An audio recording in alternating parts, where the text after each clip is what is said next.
Bienvenue dans ce tout nouvel épisode du podcast Le poids de la nuance, où est-ce qu'on va parler d'un sujet qui est vraiment un des plus demandés qu'on reçoit tout le temps et qu'il n'y a pas vraiment de réponse qu'on peut trouver facilement. C'est la motivation. Fait que la motivation, c'est quelque chose qui est un enjeu dans n'importe quel processus de changement au niveau, que ce soit au niveau corporel, mais que ce soit aussi changement d'habitude de vie. Puis au quotidien, il y a des journées, on est Hey, aujourd'hui j'attaque ma journée, on est motivé. Puis d'autres journées, on ne sait pas trop, on est comme, elle est partie où, on dirait qu'elle m'a abandonné. Fait qu'aujourd'hui, on va démystifier un peu c'est quoi la motivation, puis on va vous donner aussi nos petits trucs là, qui ont tendance à fonctionner, comment on voit ça, puis comment est-ce que ça peut vous aider. Bienvenue au tout nouvel épisode du podcast Le poids de la nuance par Kinvolve Fitness. Ce podcast est pour tous ceux qui se sentent désinformés, désorganisés et démotivés en naviguant à travers le monde du fitness. Dans chaque épisode, la science et la pratique sont mis de l'avant, sous toutes leurs nuances, pour donner les meilleurs outils et les fondements derrière l'entraînement et la nutrition. Si tu cherches à t'investir dans ta transformation une fois pour toutes, ce podcast est pour toi. Donc, on va commencer par, c'est quoi la motivation? Donc déjà, on peut considérer que c'est l'ensemble de forces, en fait c'est le Larousse qui dit que c'est l'ensemble de forces qui pousse en fait un individu à agir. Fait que c'est les ensembles de forces internes qui va faire en sorte que ça me tente de faire une action quelconque. Fait que dans le contexte, on comprend quand même comment ça s'applique à l'entraînement. Ce que je veux commencer par dire, évidemment, je pense, numéro un, c'est la motivation. T'sais, on l'entend souvent, la phrase t'as pas besoin de la motivation, l'important c'est la discipline. C'est pas faux. Parce que la discipline va rester, tandis que la motivation est éphémère. Cependant, moi, comment je le vois souvent, c'est qu'il faut que tu aies une certaine motivation pour être en mesure de créer une structure et une discipline. Parce que si la motivation est jamais là, puis tu es comme, je veux avoir de la discipline, bien, c'est dur de partir de la discipline de rien, si je peux dire ça comme ça. Exactement. Il faut que le spark du début, ça soit la motivation. Tu l'utilises, en fait, pour t'instaurer une structure et une routine si tu veux que ça soit comme soutenable sur le long terme. Ceci étant dit, aujourd'hui, on veut quand même prendre le temps de parler concrètement de qu'est-ce qui va faire en sorte que tu peux garder le plus longtemps possible ta motivation, parce que c'est possible de la garder, right? Tu peux te mettre dans certains contextes qui vont faire en sorte que, évidemment, la motivation va avoir tendance à plus rester que si tu la laisses partir tout seul. Évidemment, à la fin de la journée, c'est beaucoup une question de discipline, parce que on va parler un petit peu de la motivation, mais ça vient, ça va et ça vient. Ça, c'est totalement normal. Justement, ce qui est super important de savoir, c'est que c'est un continuum. Dans le fond, nous, là, on ne voit pas, là, mais avec mes mains, je fais une belle ligne. Fait que nous, dans le fond, on navigue dans ce continuum-là de gauche à droite. Dans le bas, tu as la motivation, donc le manque de motivation à motivation. Et dans le haut, dans la droite, tu vas avoir la motivation intrinsèque. Donc, dans le milieu, tu as la motivation extrinsèque. Fait que nous, on va vraiment naviguer entre ces motivations-là. Puis d'une journée à l'autre, ça peut être, écoute, je suis amotivé aujourd'hui. Le lendemain, mettons, je me sens super motivé. Fait qu'on navigue tout le temps. C'est ça le principe d'un spectre, on s'entend? Puis, ce qui est intéressant de savoir aussi, c'est les types de motivation. Parce que là, on parlait de motivation intrinsèque, extrinsèque. Est-ce que tu peux nous faire la petite différence entre ces deux-là, Ouais. justement? Fait que dans le fond, pour la motivation qui est extrinsèque, c'est celle qui est vraiment la plus fréquente. Puis ça, c'est qu'on est motivé par des facteurs qui sont extérieurs à nous-mêmes, qui sont aussi à l'extérieur de notre contrôle. Fait que si je donne un exemple assez simple, mettons, je veux commencer à m'entraîner parce que je vais être plus musclé pour que les gens me voient plus musclé. Ou genre, je vais commencer à m'entraîner parce qu'on m'a dit que ce serait bon pour ma santé. Parce que quelque chose d'autre m'a motivé ou m'a instruit ou m'a demandé de faire une action. Fait que cette motivation-là, c'est comme le point de départ. On a vu quelque chose qui nous a motivés, on a entendu parler de quelque chose qu'on est comme, hey, on veut l'essayer. Fait que ça, c'est souvent un point de départ. T'sais, au début, on était amotivé, on était indifférent par rapport à quelque chose, et là, on a eu quelque chose qui est arrivé, puis là, on est motivé, puis c'est extrinsèque, c'est extérieur à nous. Ce qui arrive avec ça, c'est que souvent, on n'a pas de retour par rapport à ce type de motivation-là. Fait que c'est difficile de continuer à faire quelque chose. Fait que si je retourne dans mon exemple que, mettons, on a été motivé parce que quelqu'un nous a dit de s'entraîner. Ouais. Bien, on n'aura pas de retour dans le futur que hey, cette personne-là, ou peut-être dans un très lointain futur, que cette personne-là va remarquer qu'on a un changement. On a remarqué que maintenant, tu as vraiment bien fait de t'entraîner. On voit que ta santé s'est améliorée. Ça ne se voit pas visuellement facilement. Fait que c'est plus difficile à garder, puis souvent, ça donne pas comme ça va pas durer au long terme. Puis là, on va aller vers l'autre type de motivation, qui est la motivation qui est intrinsèque. Ça, c'est quand on a intégré que c'était important pour nous en tant qu'individu. Fait que pour moi, je m'entraîne parce que pour moi, je sais que ça me fait du bien, que ça fait du bien à ma santé osseuse, à ma santé musculaire, à ma santé mentale, ça revient full souvent, ben là, je l'ai comme un peu intégré dans mon quotidien. Fait que j'ai moins besoin que ce soit comme un gros boom parce que je crois intérieurement à la valeur que ça a. Puis ça me pousse, c'est une force qui me pousse à agir parce que je l'ai intégré puis je l'ai bien compris dans le fond. Ouais, puis moi, souvent, exemple vraiment super simple pour comme rendre ça vraiment plus facile à comprendre, c'est, mettons, motivation extrinsèque, c'est je m'en vais au gym parce que mon ami y va, puis il me dit d'y Ouais, aller, mettons. Puis après, mais la problématique avec ça, c'est que quand ton ami arrête, t'arrêtes toi aussi. Fait ouais. que c'est ça qui prouve que la motivation extrinsèque est peut-être pas l'idéal, mais c'est déjà bon. Tu sais, on s'entend, c'est déjà bon Mhm. parce que tu peux t'instaurer une routine avec ça. Puis la motivation intrinsèque, c'est j'y vais parce que moi, j'ai pas besoin de mon ami, j'y vais parce que c'est moi qui peux y aller. Tu Mhm. comprends? Fait que c'est souvent, on commence par une motivation extrinsèque, puis là, tous nos amis partent, puis soit on a le choix d'arrêter avec eux ou d'avoir une certaine motivation qui vient de nous-mêmes, intrinsèque, qu'on finit par y aller tout seul, puis pas avoir de problème, de pas avoir besoin de quelqu'un nécessairement pour y aller. Exactement. Puis je pense aussi à un certain point, quand on parle de discipline, dans le Ouais. fond, d'une certaine manière, c'est parce qu'on a intégré, dans le fond, une certaine forme de motivation intrinsèque, parce qu'on comprend quand même la valeur. Puis on joue pas aussi qu'on pense qu'on a juste un type de motivation constamment. Non. Fait qu'on a plein de sommes de choses qui nous motivent de manière intrinsèque, puis plein de sommes de choses qui nous motivent de manière extrinsèque aussi. Fait qu'on va toujours avoir les deux. Parfois, on aura plus besoin de l'autre. Parfois, notre motivation intrinsèque va être renforcée par les motivations qui sont plus externes. Fait qu'il y a vraiment différentes manières, dans le fond, de vivre sa motivation. Là. Puis comme on en parlait tantôt, vu que c'est un continuum, il y a des choses qui influencent positivement et négativement ce continuum-là. T'sais. Exemple, puis ça peut être aussi niaiseux que, je sais pas, tu as dormi 5 heures cette nuit parce que tu t'es couché trop tard. Ben clairement, ta motivation va être impactée négativement. Puis l'inverse est vrai aussi si tu dors plus. Fait que c'est plusieurs choses où ça peut être des choses que tu ne contrôles pas. Tu as pas eu un accident de voiture, ben là, mettons, peut-être pas Un peu ça, dramatique mais quand même. un peu dramatique, mais tu sais, quelque chose qui arrive où genre ton chien est malade, ben il y a des bonnes chances que ça soit plus nécessairement l'entraînement ta priorité pour la prochaine semaine. Fait que ça veut dire que ta motivation par rapport à l'entraînement, ça se peut qu'elle a diminué. Parce qu'il y a des éléments dans notre vie, on n'est pas juste des gens qui s'entraînent, il y a des choses à l'extérieur qui peuvent arriver, qui peuvent influencer justement négativement ou positivement notre motivation. C'est justement ça qu'on veut prendre le temps de parler, puis on va rembarquer directement dans le vif du sujet. Fait que si, mettons, moi, je veux garder ma motivation le plus possible, t'sais, mettons que c'est ça l'objectif, qu'est-ce que toi, tu ferais comme Ouais. première étape pour la garder? Avant qu'on continue, j'ai un petit service à te demander. Si tu aimes ce genre de contenu, laisse un like ou un 5 étoiles, puis partage avec un ami qui pourrait bénéficier de ce genre d'informations-là. Qui sait, tu pourrais peut-être nous aider à remplir notre mission de rattraper les erreurs du fitness une personne à la fois. Fait que l'étape 1, dans le fond, c'est de se fixer des objectifs. Mais pas n'importe quel objectif. Ça tire d'un peu comme, tu sais, c'est très large, mais des objectifs qu'on appelle SMART. Les objectifs SMART, peut-être que vous en avez déjà entendu parler, c'est assez quand même populaire. C'est des objectifs qui, en fait, c'est un acronyme qui représente, dans le fond, des objectifs qui sont spécifiques, qui sont mesurables, ça veut dire qu'il y a une unité, il y a quelque chose qui est quantifiable, qui sont atteignables pour le A, Et oui. R qui sont réalistes et T qui sont temporels dans le temps. Parce que sinon, tout le monde pourrait dire je veux 10 livres de masse musculaire, jamais mettre de temps, mais ça pourrait être dans 50 ans, par exemple. Fait que c'est des éléments clés qui font que c'est un objectif qui est réfléchi et qui va nous permettre aussi de visualiser d'une certaine manière nos chances de succès par rapport à ce type d'objectif-là.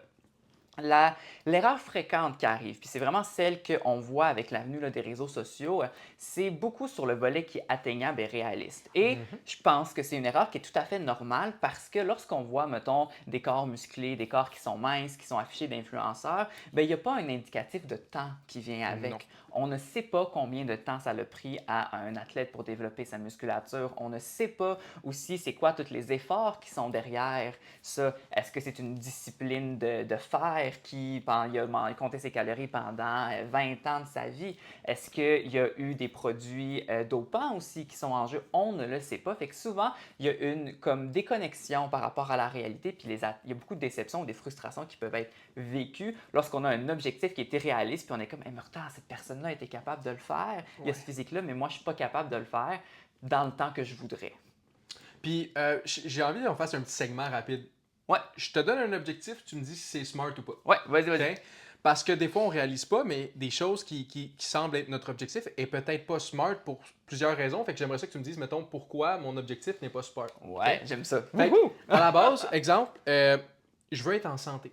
On l'entend souvent. Mhm. Objectif smart ou pas? C'est pas un objectif smart, être en santé. Pourquoi? Parce qu'on n'a rien qui mesure, dans le fond, qui est quantifiable Ouais. dedans. Puis, comment est-ce qu'on fait? C'est pas atteignable non plus, être en santé. On ne sait pas quelle valeur que ça représente. Fait que c'est là souvent qu'on va vouloir aller plus loin. Puis ça demande de la réflexion, honnêtement. T'sais, si vous vous dites, ah, moi, mon objectif, c'est ça, il y a des fortes chances que ce ne soit pas smart. T'sais, ça prend du temps de réflexion, puis c'est essentiel pour une bonne planification. Mais si je reviens à ton exemple, être en santé, par exemple, ça représente quoi être en santé pour toi? Est-ce que pour toi, être en santé, c'est être capable de monter des escaliers sans être essoufflé? Est-ce que c'est être capable de jogger sans avoir mal aux genoux? Déjà là, ça va vraiment faire une différence parce que pour certaines personnes, être en santé, c'est important pour, mettons, le physique, le bien-être physique, mais il y en a que c'est plus important le volet mental. Ouais. Fait que la santé, ça a tout des volets. Fait que si tu dis juste « je veux être en santé », mais ça ne va pas t'aider à trouver les actions à faire. Fait que, mettons, si pour toi, être en santé, c'est de, je sais pas, on va dire pour toi, être en santé, ce serait d'arrêter d'avoir du cholestérol, par exemple. OK. Prendre, mettons, je dis même, là, tu peux prendre, tu as un bilan risqué au niveau, mettons, de ton taux de cholestérol. Bien, ça, c'est un paramètre de santé qui est très spécifique. Puis là, on pourrait dire, OK, bien, mon objectif, ce serait, par exemple, que dans les 3 prochains mois, je commence l'entraînement en résistance pour l'entraînement en résistance ou cardiovasculaire pour un objectif d'avoir à mon prochain rendez-vous avec mon médecin un bilan plus positif au niveau de mon cholestérol ou de la haute pression, par exemple. Fait que là, on voit que, OK, il y a des actions qui sont à prendre, on a quelque chose qui est temporel, puis on a aussi on a quelque chose qui est quand même motivant d'une certaine manière. Là. Parce que juste être en santé, hey, c'est motivant de le dire, on est comme, hey, on a l'air d'avoir de bonnes intentions, mais le lendemain, on ne saura toujours pas c'est quoi. Donc, c'était pas mesurable, c'était pas spécifique. Exactement. Fait que ça, Et c'était déjà pas là- temporel aussi. Là. Non, une autre affaire, ça c'est vrai. OK, on va en faire un dernier. Tu réponds bien, j'aime ça. Fait que, mettons, je veux des abdos en 2 mois. Oh. Fait que ça, j'aurais tendance à te dire. OK, c'est spécifique. Déjà là. Ouais. Fait qu'on y va. C'est spécifique. On pourrait qualifier que c'est mesurable d'une certaine manière parce que ça pourrait être mesuré visuellement. Ouais. Par contre, on ne sait pas qu'est-ce que ça prend. On ne sait pas on part de où. Ouais. Fait que souvent, là, OK, on va peut-être être en entre-deux parce que souvent, les abdos, c'est relié à un certain pourcentage de gras. Donc, on ne sait pas combien de pourcentage de gras il va falloir qu'on réduise, on ne sait pas d'où on part. Fait que déjà là, mesurable, ça va être difficile. Mais OK, on sait visuellement, on a une idée de qu'est-ce qu'on veut. Atteignable, ça c'est encore un enjeu. On a dit atteignable, puis on a mis une limite de temps. T'sais, on a mis un 2 mois. Ça dépend de notre point de départ. Et je vous dis rarement, si vous n'avez pas déjà des abdos, en 2 mois, avoir des abdos, pas très réaliste déjà en partant. C'est ça. Fait que ça aussi, c'est quelque chose qui, dans le fond, on va aller derrière la motivation, excuse-moi, l'objectif, être comme, OK, qu'est-ce qui te motive à avoir des abdos? Parce que souvent, là, on va découvrir autre chose, puis ça va nous permettre d'avoir, OK, bien, mon objectif, c'est que, mettons, je donne un exemple vraiment, vraiment large, là, mais c'est important parce que je veux avoir, je sais pas, l'air beau à la plage, là, whatever. OK, après, on prend le temps de déconstruire ça, puis ça se peut que l'objectif en premier, ça va être, OK, bien, l'objectif numéro 1, ça va être, OK, mais je vais commencer à faire un suivi de mon alimentation pour les 3 prochains mois dans l'objectif de perdre 5 livres, par exemple. Fait que là, déjà là, on déconstruit, puis là, on a des actions qu'on peut mettre en place. Mais avoir des abdos, on ne sait toujours pas qu'est-ce qu'on fait avec ça, comment faire. Là. Ouais. Ça peut être beaucoup poussé en ligne, là, voir des abdos. C'est comme, ça. des abdos en moins de 90 jours. Challenge 6 weeks, avoir des abdos, c'est super fréquent. Il faut se poser des questions. Faut se poser des questions. C'est la même chose. Ça, c'est sûr. Fait que voilà, c'était notre segment sur les objectifs SMART, mais fait que idéalement, pour la motivation, tu dois avoir des objectifs. Pourquoi? Parce que concrètement, il n'y a rien de pire qu'aller dans la salle d'entraînement puis tu ne sais pas pourquoi tu y vas. Donc, une fois que tu as un objectif, au moins tu sais que tu travailles vers quelque chose. C'est comme courir, faire une course, pas savoir quand est-ce que la course s'arrête, puis pas savoir qu'est-ce que tu vas avoir à la fin de la course, pas savoir où la ligne d'arrivée. À un moment donné, c'est comme ça marche pas, tu as l'impression que tu es une poule pas de tête, puis tu n'as juste pas la motivation nécessaire. Puis, point super important directement ensuite, c'est de décortiquer ton objectif. Ouais. Parce que oui, c'est bon d'avoir un gros objectif, fait que je veux perdre 50 livres en 1 an. Mais c'est quoi? Tu vas juste être fier de toi quand tu vas avoir perdu 50 livres? Tandis que si tu le divises en sous-objectifs, ben, tu vas être en mesure d'avoir un petit montant de livres à perdre, mettons, par mois. Puis à chaque fois que tu vas le remplir, tu vas avoir un high five. Puis pourquoi c'est important d'avoir un high five? Puis je te dis pas, moi, je te fais un high five puis on est vraiment content. C'est l'idée, c'est oui, ça peut être ça, mais ça peut être toi-même. C'est juste de savoir que tu avances vers ton but, que tu coches des cases, que ça va bien. Veux pas, c'est un petit peu comme le conditionnement opérant. Tu sais, c'est avec comme le chien de Pavlov, là, c'est comme tu lui donnes une récompense, puis je veux dire, il refait l'action. Ben, c'est le même principe, tu dois te récompenser d'une façon, puis là, on dit pas fais-toi une cheat week. Non, c'est pas ça. Tu dois juste être comme capable de faire comme I did that, puis genre, nice, j'ai pu justement le faire moi-même, fait que ça te motive à continuer. Tandis que si t'es rendu, mettons, t'es rendu à avoir perdu 12 livres, mais là, t'es comme, crème, il m'en reste encore 38, mais c'est vraiment moins motivant. T'es même pas halfway there dans ta tête. Tandis que si tu voyais ton 12 livres comme j'ai réussi 3 fois à avoir un 4 livres, ben voilà, tu as la motivation que tu as besoin.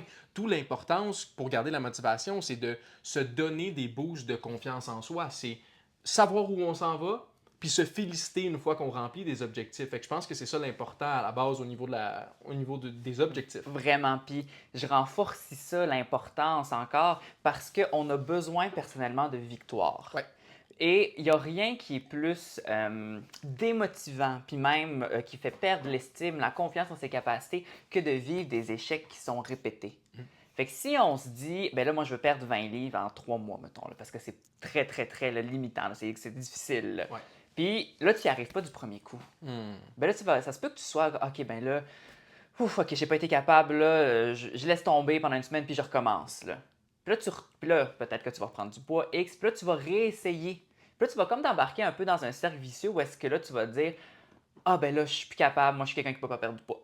Puis là, ça va devenir très difficile de déconstruire ça une fois qu'on a essayé tout plein de choses et qu'on n'a toujours pas les résultats qu'on veut. 100%. C'est vraiment démotivant. Fait que c'est pour ça que c'est un travail qui est constant de faire un retour sur nos objectifs aussi. C'est pas juste de les fixer, puis de les mettre dans une feuille, puis de le cacher dans notre tiroir, puis plus en parler, mais de le faire vraiment, comme tu dis, étape par étape, pour être comme, hey, OK, ça c'est une victoire. Je le mérite, je le fais pour moi. Est-ce que je fais quelque chose de spécial? Je me commande mon linge de vêtements préféré, de ma marque préférée parce que j'ai accompli mon premier objectif. OK, là, on se fait une fixation d'objectifs pour le deuxième, troisième, etc. Puis ça va vraiment garder aussi ta motivation le plus longtemps possible. Parce que sinon, si tu es confronté aux échecs, c'est normal. C'est vraiment une réaction normale de se sentir démotivé par Ça rapport fait à ça. l'effet inverse, c'est ça. T'sais, non Exactement. seulement tu gardes pas ta motivation, mais tu la perds en plus. Fait que, C'est ça. c'est comme, faut faire attention à ça. Puis justement, ça me fait penser à quelque chose qu'on a un petit peu abordé au début, mais je pense que le deuxième truc après les objectifs qu'on aurait tendance à donner, c'est te mettre en conditions favorables pour avoir de la motivation. Ça, je pense que c'est souvent quelque chose qu'on oublie. C'est pas nécessairement qu'on l'oublie, mais je pense que c'est plus facile d'y donner moins d'importance parce que c'est les choses de la vie quotidienne où tu es comme ah, ça doit pas être si grave que ça. Ouais. Mais tu sais, tantôt on l'a mentionné, le sommeil. Tu sais, je sais, puis on le répète, puis oh mon Dieu, on doit être plate à tout le temps répéter ça. Tu sais, moi, si j'écoutais ça quand j'étais plus jeune, puis j'entendais ça, j'étais comme arrêtez de parler de sommeil. Ouais. Mais tu sais, l'idée, c'est qu'une nuit de 5 heures, là, honnêtement, tu vas pas être motivé le lendemain. Ouais. Tu sais, je veux dire, c'est normal. Ton corps a besoin de plus. Puis là, même si tu me dis, non, moi, mon corps, il est habitué à 5. Non, ton corps, il s'habitue en effet, mais tes capacités ne deviennent pas, sont diminuées aussi. Je veux dire. Ouais. Fait que tu sais, c'est comme concrètement, au niveau de l'énergie, au niveau de comment tu te sens, au niveau de ce que tu as à accomplir, tu vas être largement plus motivé si tu dors plus. Mais ça, c'est un exemple parmi tant d'autres. Tu sais, puis en fait, pour le prochain exemple, vous faites ce que vous voulez. On va jamais être là à dire, évidemment, aux gens « Hey, il faut que tu fasses ça, puis c'est démon si tu fais pas ça. » Non.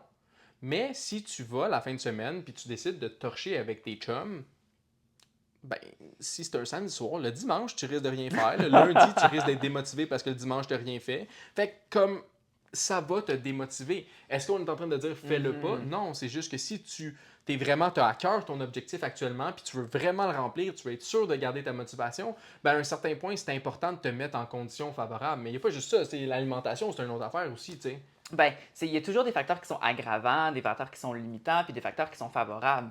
Mais dans l'alimentation, c'est un peu la même chose. Si tu te, mettons, puis je donne un exemple là, comme ça, si tu te dis, ah, je mange super bien pendant genre 5 jours, puis là, tu es comme, oh mon Dieu, je vais cheat, puis là, mettons, tu vas regarder la balance, puis comme, ah, ça va monter, par exemple.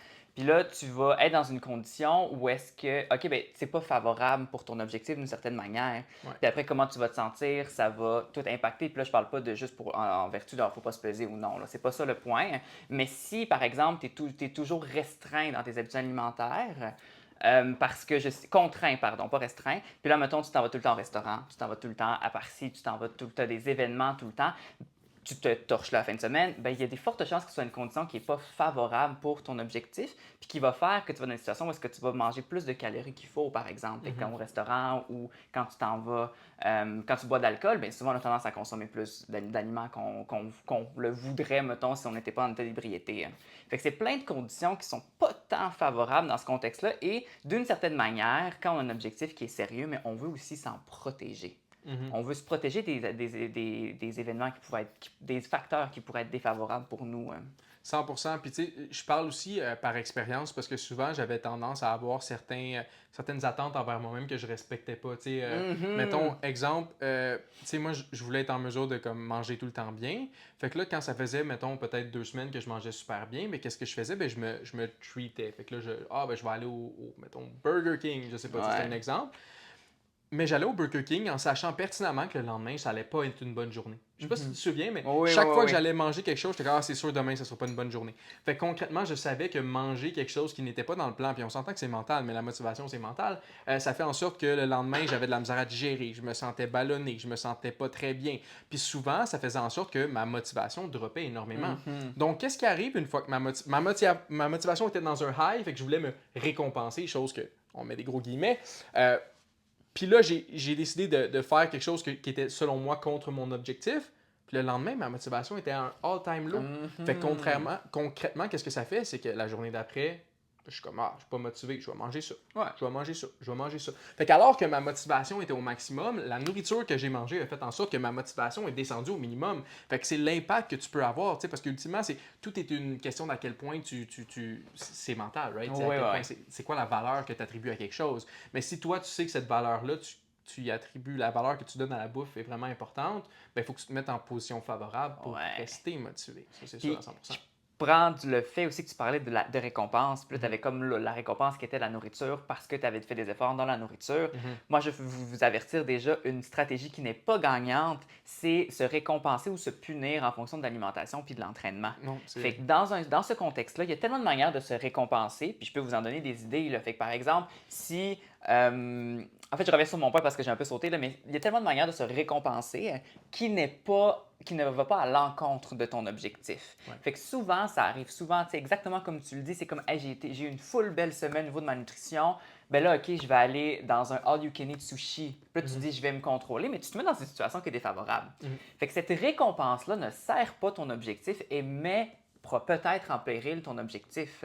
Puis ça va peut-être étaler le temps qui va être réaliste pour avoir atteint X perte de gras, par exemple. Mais bref, l'important, c'est de trouver des récompenses qui sont extérieures à l'alimentation puis l'entraînement. Parce que sinon, ça va contribuer à développer des mauvaises relations avec les différentes pratiques.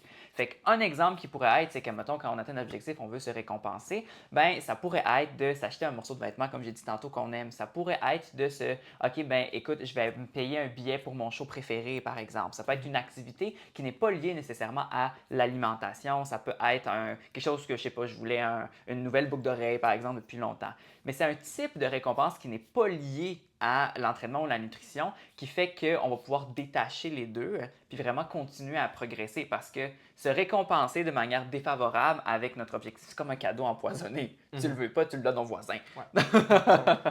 Double it, give it to the next person. Double it and give it to the Mais next person. ouais, non, c'est ça. Ben, c'est un super bon point, honnêtement. Puis c'est ce qui m'amène, honnêtement, au dernier point de comment garder la motivation. Parce que, tu sais, ça, c'est une pensée, selon moi, de coach. Ben, en tout cas, nous, on a cette pensée-là parce qu'évidemment, on est coach. Puis c'est drôle parce que, tu vois, la pensée que moi, j'avais pour moi-même, je ne l'ai pas pour mes clients. Fait que, tu sais, c'est comme un coach peut être une façon pour toi d'avoir évidemment des pensées saines dans ce contexte-là. Évidemment, tout dépendant le coach que tu choisis. Là. Oui, oui. Mais comme on va partir de l'optique, on va parler de nous plus. Puis l'impact que, mettons, nous, on peut avoir sur la motivation, c'est quand même assez flagrant. Je ne sais pas si toi, tu l'as remarqué avec tes clients. Exactement. Parce que dans le fond, au début, tu sais, il y a beaucoup de facteurs qui sont stressants dans la vie. Oui. Puis une des choses qui est stressante, c'est la nouveauté. Ouais.